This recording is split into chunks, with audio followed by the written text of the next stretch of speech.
تو ان کو بلایا اس لیے تھا کہ یہ جو لاک ڈاؤن کے خلاف عمران خان صاحب کا فلسفہ ہے نا کہ لاک ڈاؤن سے کچھ نہیں ہونا اور نقصان ہو جائے گا، اس کو پروموٹ کرنے کے لیے، اس ایجنڈے کو پروموٹ کرنے کے لیے انہوں نے مولانا کو بلایا تھا۔ خان صاحب کی بیسک ایٹیٹیوڈ یہ ہے نا کہ یہ لاک ڈاؤن شاک ڈاؤن کوئی فرق نہیں پڑتا، اس سے نقصان ہی ہوگا، اور اگر اللہ تعالیٰ نے یہ فیصلہ کیا ہے کہ 1,00,000 بندہ مر جانا ہے یا 20,000 بندہ مر جانا، سو واٹ، کچھ بھی نہیں، باقی تو بچ جائیں گے سارے، تو اور ہرڈ امیونٹی ہو جائے گی۔ اس کے لیے بڑے بڑے ایکسپلینیشنز انہوں نے لیے ہیں، گرمی کے اندر یہ نہیں ہوگا، تم ویکسین نکل آئے گی، لاک ڈاؤن تم کر ہی نہیں سکتے، ریسورسز وسائل نہیں ہیں، غربت کو بڑھ جائے گی، کیسے کر، بڑا مولانا کو ساتھ لے کے گئے تھے۔ تو مولانا نے جس طریقے سے خطبہ دینا ہے، مولانا کا جو میسج ہوگا وہ بھی اسی قسم کا ہوگا کہ اللہ تعالیٰ جو ہوگا اللہ بہتر کرے گا،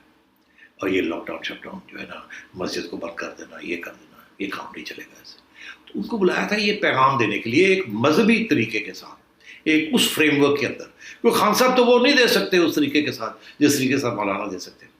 اور میرا خیال ہے آپ کے پاس مولانا کے وہ خطبے کا کلپس بھی ہوں گے جس سے مولانا نے جس طریقے سے وہ بات سمجھانے کی کوشش کی ہے، اس لیے لائے تھے وہ، ہے تو آپ دکھائیے نا وہ کلپس جو۔